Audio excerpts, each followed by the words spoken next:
jungle.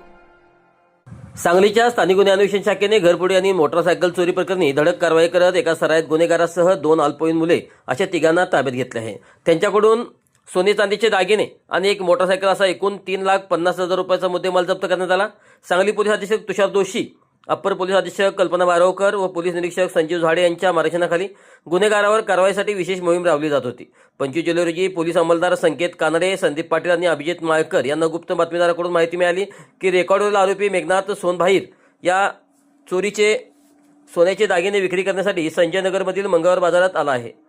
पोलिसांनी सापळा रचून तिघांना ताब्यात घेतले। कडक चौकशीत आरोपींनी 2 महिन्यापूर्वी संजय नगर येथील एका बंद घरातून दागिने चोरल्याची आणि इंचलगंज येथून स्प्लेंडर मोटारसायकल चोरी केल्याची कबुली दिली।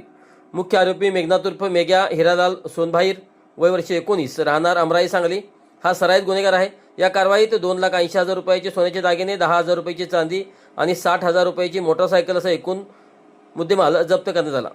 आरोपींना पुढील कारवाईसाठी संजय नगर पोलीस ठाण्याच्या स्वाधीन करण्यात आले आहे।